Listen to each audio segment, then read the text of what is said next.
ಸಾಮಾಜಿಕವಾಗಿ ಈಗ ಪ್ರಸ್ತುತ ಅನ್ನಿಸುವ ಒಂದು ವಿಷಯವನ್ನು ತಗೊಂಡು ಭಾಳ ಆಳವಾಗಿ ಒಂದು ತೀವ್ರತೆಯಿಂದ ಅದನ್ನು ನಿರೂಪಿಸುವಂಥ ಕಥೆಗಳು ಬರೋದು ಅಪರೂಪ ಆಗಿದೆ. ಒಂದು 70ರ ದಶಕದಲ್ಲಿ ನಾವು ಕನ್ನಡ ಸಿನಿಮಾ ಕಮರ್ಷಿಯಲ್ ಆಗಿ ಕೂಡ ಅಥವಾ ಆರ್ಟಿಸ್ಟಿಕ್ ಆಗಿ ಕೂಡ ಗಳಿಸ್ಕೊಂಡಿದ್ದ ಒಂದು ವರ್ಚಸ್ಸು ಈಗಿಲ್ಲ. ಅದಕ್ಕೆ ಕನ್ನಡ ಸಿನಿಮಾದಲ್ಲಿ ಒಳ್ಳೆ ಪಾತ್ರಗಳು ಅಂದರೆ ಒಳ್ಳೆ ಸ್ಕ್ರೀನ್ ಪ್ಲೇ ಇದ್ದು ಅದರಲ್ಲಿ ಚೆನ್ನಾಗಿ ಪಾತ್ರಗಳನ್ನು ಕಟ್ಟಿಕೊಟ್ಟಿರೋದು ಭಾಳ ವಿರಳ ಈಗ. ಅದಕ್ಕೆ ಕನ್ನಡ ಸಿನಿಮಾದಲ್ಲಿ ಪಾತ್ರ ಮಾಡೋಕ್ಕೆ ಒಪ್ಕೊಳ್ಳೋದೆ ಬರ್ತಾ ಬರ್ತಾ ಕಷ್ಟ ಆಗೋ ಥರದ್ದು ನಾವು ಕಾಲದಲ್ಲಿ ಇದ್ದೀವಿ ಅಂತ ನನಗನ್ಸುತ್ತೆ. ಅಂಥ ಕಾಲದಲ್ಲಿ ಇವ್ರು ಬಂದು ನನಗೆ ಈ ಕಥೆ ಹೇಳಿದಾಗ ಅಂದರೆ ಆಮೇಲೆ ಅವ್ರ ಪಟ್ಟ ಕಷ್ಟ ಅವರೇ ಹೇಳ್ಕೊಳ್ಳಿ, ಆದರೆ ಇವ್ರು ನನಗೆ ಬಂದು ಕಥೆ ಹೇಳಿದಾಗ ನನಗೆ ತುಂಬ ಉತ್ಸಾಹ ಬಂತು. ಇವರು ಒಂದು ವರ್ಷಕ್ಕಿಂತ ಮುಂಚೆ ನಾನು ಕೇಳ್ತಾನೇ ಇದ್ರು ಇದು ಮಾಡ್ತೀನಿ. ನನಗೇನು ಅಷ್ಟು ಇಂಟ್ರೆಸ್ಟ್, ಯಾಕೆ ನನಗೆ ಸ್ಟೀರಿಯೋ ಟೈಪ್ ಥರ ಇರುತ್ತೆ ಅಂತ. ಲಾಯರ್ ಅಂದರೆ ಲಾಯರು, CBI ಆಫೀಸರು, ರಾ ಆಫೀಸರ್, ಈ ಥರದ್ದು ಮಾಡಿ ನಾನು ಮಾಡೋದು ಬೇಡ ಅಂದ್ಕೊಂಡೇ ಇದ್ದೆ ನಾನು. ಬಟ್ ಅವ್ರ ಕಥೆ ಹೇಳಿದ್ಮೇಲೆ ನನಗೆ ತುಂಬ ಉತ್ಸಾಹ ಬಂತು. ಅಂದರೆ ನಾನು ಬರೀ ಒಂದು ಪಾಯಿಂಟ್ ಮಾತ್ರ ಇದರಲ್ಲಿ ಹೇಳಿಬಿಡ್ತೀನಿ, ಎಲ್ಲರೂ ಮಾತಾಡ್ತಾರೆ, ನಿಮಗೆ ಗೊತ್ತಾಗುತ್ತೆ. ಅದು ಅಜಯ್ ಅವರೇ ವಿವರವಾಗಿ ಹೇಳ್ತಾರೆ. ನೋಡಿ, ಭಾರತದಲ್ಲಿ 5 ಕೋಟಿ ಕೇಸು ಪೆಂಡಿಂಗ್ ಇದೆಲ್ಲ ಕೋರ್ಟಲ್ಲಿ. ನೀವು ಅಕಸ್ಮಾತ್ ಕೋರ್ಟ್ ಮೆಟ್ಲು ಹತ್ತಿ ನೀವು ಕೇಸ್ ಹಾಕಿ ಒಂದು 10 ವರ್ಷ, 15 ವರ್ಷ, 20 ವರ್ಷ, 25 ವರ್ಷ ಕಾದಿದ್ರೆ ನಿಮಗೆ ಗೊತ್ತಾಗುತ್ತೆ ಏನಾಗುತ್ತೆ ಅಂತ. ಅಂದರೆ ಆ ಕೋರ್ಟವರು ಆಗಾಗ ಅವರು ಕೋರ್ಟಿನ ನ್ಯಾಯಮೂರ್ತಿಗಳು, ನ್ಯಾಯಾಧೀಶರು ಅವರೆಲ್ಲ ಆಗಾಗ ಅವರು ವೆಕೇಷನ್ ತಗೊಳ್ಳೋದೇನಂತೆ, ಮತ್ತು ಅವ್ರ ಮೂಡ್ ಬಂದಂಗೆ ಅವ್ರು ಮಾತಾಡೋದೇನಂತೆ, ಅವೆಲ್ಲ ಇರುತ್ತೆ.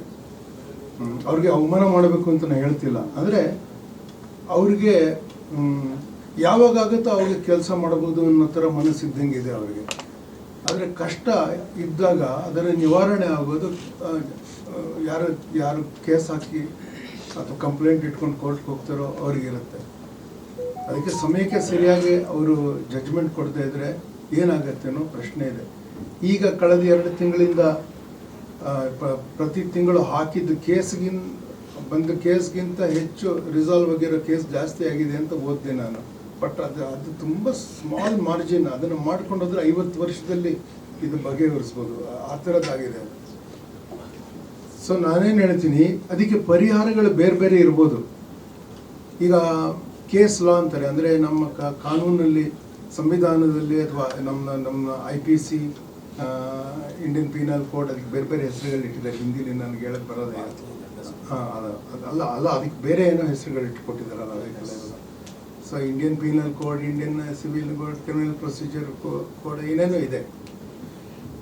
ಅವೆಲ್ಲ ಅದನ್ನು ಅನುಸರಿಸಿ ಯಾರು ಜಡ್ಜ್ಮೆಂಟ್ ಕೊಡ್ತಾರೋ, ಮತ್ತು ಆಲ್ ಇಂಡಿಯಾ ರೆಫರೆನ್ಸ್ ಇದೆ. ಹಿಂದೆ ಏನೇನು ಜಡ್ಜ್ಮೆಂಟ್ಗಳು ಕೊಟ್ಟಿದ್ದಾರೋ ಅದನ್ನು ನೋಡಿ ಮಾಡೋದು. ಮತ್ತು ಹಿಂದೆ ಯಾವುದಕ್ಕೂ ಕೊಟ್ಟೇ ಇಲ್ಲ, ಪಾರ್ಲಿಮೆಂಟಲ್ಲೂ ಬಗೆಹರಿದಿಲ್ಲ. ಅದಕ್ಕೆ ಏನಾದ್ರು ಕೊಡಬೇಕು ಅಂದರೆ ಕೋರ್ಟು ಬಂದು ಮಾಡಿದ್ರೆ ಏನೋ ಕೇಸ್ ಲಾ ಅಂತ ಏನಂತಾರೋ ಅದೆಲ್ಲ ಕ್ರೋಢೀಕರಿಸಿ ನೀವು ಒಂದು AI ಕೊಟ್ಬಿಟ್ರೆ ಸುಮಾರು 1 ವಾರದಲ್ಲಿ ಈ 5 ಕೋಟಿ ಕೇಸು ರಿಸಾಲ್ವ್ ಆಗುತ್ತೆ ಅಂತ ಅನಿಸುತ್ತೆ. ಅದನ್ನು ಕೆಲವು ದೇಶಗಳು ಮಾಡೋಕ್ಕೆ ಹೊರಟಿವೆ. ಆ್ಯಕ್ಚುಲಿ ಇವರು ಅದನ್ನು ಮಾಡಿ ಅವರು ಕೋರ್ಟಲ್ಲಿ ಕೂತಿರೋರಿಗೆ ಅದು ಆಗಿ ತಿರ್ಗಾ ಯಾರು ಅಪೀಲಿಗೆ ಬಂದರೆ ಬೇಕಾದ್ರೆ ಅದನ್ನು ನೋಡ್ಕೊಳ್ಳಿ. ಅವರು ಮನುಷ್ಯನ ವಿವೇಕನ ಕೊಡೋದಿದ್ರೆ ಅವ್ರು ಕೊಡಲಿ ಅವಾಗ. ಆದರೆ ಇಲ್ಲದೇ ಇದ್ರೆ ಅದನ್ನ ಮಾಡೋಕ್ಕೆ ಅವ್ರು ಬಿಟ್ಟರೆ ಬೆಟರು. ಆದರೆ ಈ ಅವೇರ್ನೆಸ್ಸು ಇದು ಭಾಳ ಕಷ್ಟ. ಈ ಕಷ್ಟದ್ದು ಎಷ್ಟು ದೊಡ್ಡದು ಈ ಕಷ್ಟ, ಮತ್ತು ಇದನ್ನು ಎಷ್ಟು ಇಂಟೆನ್ಸಿಟಿಯಿಂದ ನೀವು ಇದನ್ನು ನಿರೂಪಿಸಿ ಜನರಿಗೆ ಮುಟ್ಟಿಸ್ಬೇಕು ಅನ್ನೋಕ್ಕೆ ಒಂದು ಪ್ರಯತ್ನ ಅಂದರೆ ನಾನು ಈ ಯುದ್ಧಕಾಂಡ ಚಾಪ್ಟರ್ 2 ಅಂತ ಹೇಳ್ತೀನಿ. ಇವರು ಭಾಳ ಕಷ್ಟ. ನಾನು ತುಂಬ ಆರ್ಗ್ಯೂ ಮಾಡೋ ನೇಚರ್ ಇದೆ ನನಗೆ.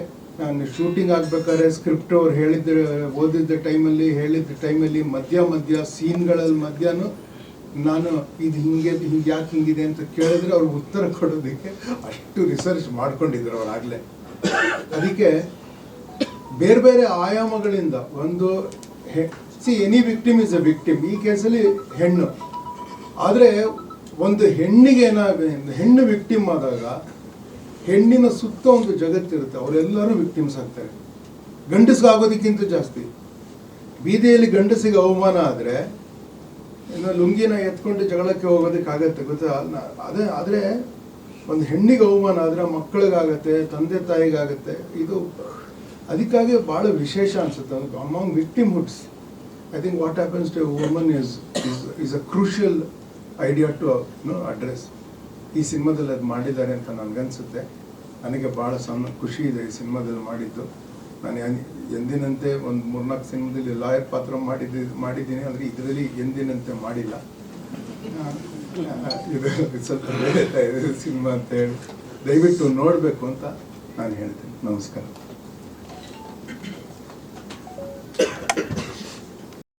ಆರ್ಗ್ಯುಮೆಂಟಲ್ಲಿ ಬರುತ್ತೆ ಅಂದರೆ ಕಲೆಯಿಂದ ಏನು ಉಪಯೋಗ ಇಲ್ಲ ಅನ್ನೋ ಆರ್ಗ್ಯುಮೆಂಟಲ್ಲಿ ಬರುತ್ತೀವಲ್ಲ. ಏನು ಇವಾಗ ಕೋವಿಡ್ ಆದಾಗ ಸಿಂಗಪುರಲ್ಲಿ ಸ್ಟ್ರೇಟ್ ಟೈಮ್ಸ್ ಅವರು 73 ಪ್ರೊಫೆಷನ್ಸ್ ಕೊಟ್ಬಿಟ್ಟು ಇದರಲ್ಲಿ ಯಾವುದು ಲೀಸ್ಟ್ ಇಂಪಾರ್ಟೆಂಟ್ ಅಂದರೆ ಆರ್ಟ್ ಅಂತ ಹಾಕಿದ್ರು.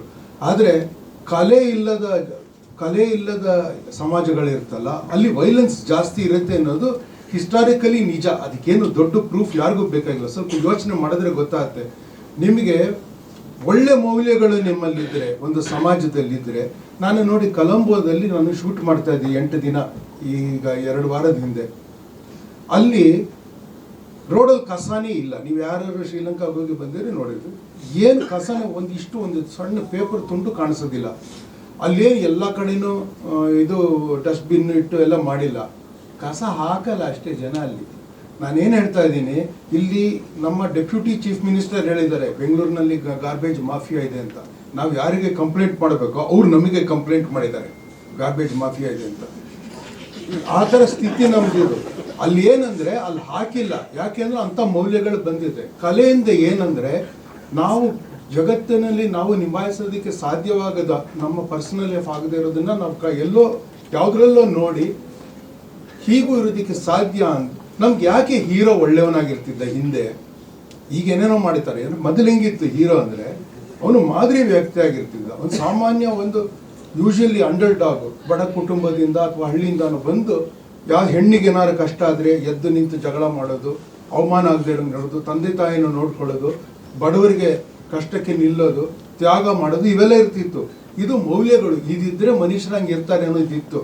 ನಮಗೆ ಆ ಕಾಲದ ಹೀರೋಗಳು ಹಂಗಿದ್ರು ಆ ಥರ ಬೆಂಗಳೂರು ಇತ್ತು. ಕನ್ನಡ ಜನರು ಹಂಗಿದ್ರು ಆಗ, ಆಯ್ತಾ? ಈಗ ಕನ್ನಡ ಜನರು ಯಾಕೆ ಹಂಗಿದ್ದಾರೆ ಅಂತ ಯೋಚನೆ ಮಾಡಬೇಕು ನಾವು. ಅದಕ್ಕಾಗಿ ನಾನು ನಿಮ್ಮ ಜೊತೆ ಜಗಳ ಮಾಡಲ್ಲ, ಬಟ್ ನೀವು ಒಪ್ಕೋಬೇಕು ಕಲೆಯಲ್ಲಿ ಕಲೆಯಿಂದ ಒಂದು ಸಮಾಜ ಚೆನ್ನಾಗಿರುತ್ತೆ. ಬಂಗಾರದ ಮನುಷ್ಯ ಬಂದಾಗ ಬದಲಾವಣೆ ಆಯ್ತು, ಸಾಕಷ್ಟು ಸಿನಿಮಾಗಳು ಬಂದು. ಸೊ ಬಂಗಾರದ ಮನುಷ್ಯ ಇದ್ದಿದ್ದು ಅಣ್ಣವರು. ಸೊ ಈಗ ಬರ್ತಿರೋ ಸಿನಿಮಾಗಳು, ಈಗ ಬರ್ತಿರೋ ಹೀರೋಗಳು ಚೇಂಜಸ್ ಇದೆ. ನೀವು ನಾವು ಒಂದೇ ಹೇಳ್ತಾ ಇದೀವಿ ಈಗ. ಸಿನಿಮಾ ಮೂಲಕ ಬದಲಾವಣೆ ಆಗುತ್ತಾ ಅನ್ನೋದು ಒಂದು ಪ್ರಶ್ನೆ. ಒಂದು ಇನ್ನೊಂದು, ಸಂವಿಧಾನನೇ ಚೇಂಜ್ ಮಾಡ್ಬೇಕಾಗುತ್ತೆ. ಹಾಗೆ ನೋಡೋರೆ ಇಲ್ಲ, ಸಂವಿಧಾನ ಸರಿಗಿದೆ, ಸಂವಿಧಾನದ ಸಮಸ್ಯೆ ಇಲ್ಲ. ಈಗ ನಿಮ್ಮ ಆಶಯವೇ ನಮ್ಮ ಆಶಯವೂ ಕೂಡ. ಮನುಷ್ಯನ ಮನುಷ್ಯತ್ವವನ್ನು ಎಷ್ಟು ಸಾಧ್ಯ ಅಷ್ಟು ಉಳಿಸ್ಕೊಳ್ಳೋದಕ್ಕೆ ಬೇಕಾದಂತಹ ಒಂದು ಕಲೆಯ ಮಾಧ್ಯಮ ಇದೆಯಲ್ಲ, ಅದನ್ನೇ ನಾವು ಇದರಿಂದ ಚೇಂಜ್ ಆಗುತ್ತಾ ಅನ್ನೋದಾದರೆ ಆಗುತ್ತೆ. ನಿಧಾನವಾಗಿ ಮನುಷ್ಯನ ಮನೋಧರ್ಮ ಚೇಂಜ್ ಆಗದ ಹಾಗೆ ಅದು ಚೇಂಜ್ ಆಗ್ತಾ ಹೋಗುತ್ತೆ. ನೀವು ಎಲ್ಲಿ ವಿಕೃತಿಯತ್ತ ಅವ್ರನ್ನ ಕರ್ಕೊಂಡು ಹೋಗ್ತಿರೋ ಅವನು ವಿಕೃತಿಯತ್ತನೇ ಹೋಗ್ತಿರ್ತಾನೆ. ಲಾಂಗ್ ಹಿಡಿಯೋದೇ ಬಹಳ ದೊಡ್ಡದು ಅನ್ನೋ ವಿಷಯ ನೀವು ಹೇಳೋದಾದ್ರೆ ಅದನ್ನೇ ಹೇಳ್ತಾ ಹೋಗುತ್ತೆ. ಸೈಕಾಲಜಿಲಿ ಕಾಪಿ ಕ್ಯಾಟ್ ಬಿಹೇವಿಯರ್ ಅಂತಾರೆ. ಸಮಾಜದ ದೊಡ್ಡ ಸಮಸ್ಯೆ. ಸೋಷಿಯಲ್ ಸೈಂಟಿಸ್ಟ್ ಕರೆಯೋದು ಕಾಪಿ ಕ್ಯಾಟ್ ಬಿಹೇವಿಯರ್. ಸರ್, ಇವತ್ತು ಜನನ್ನ ಕರ್ಕೊಂಡ್ ಬರಕ್ಕೆ ಒಂದು ಮೂವ್ಮೆಂಟ್ ಮಾಡ್ಬೇಕು. ಇಷ್ಟು ಯುದ್ಧ ಕಾಂಡ ಮಾಡಕ್ಕೆ ಎಷ್ಟು ಪ್ರಯತ್ನ ಪಡ್ತೀರಾ? ಈ ಜನನ ಇಲ್ಲ ನೋಡ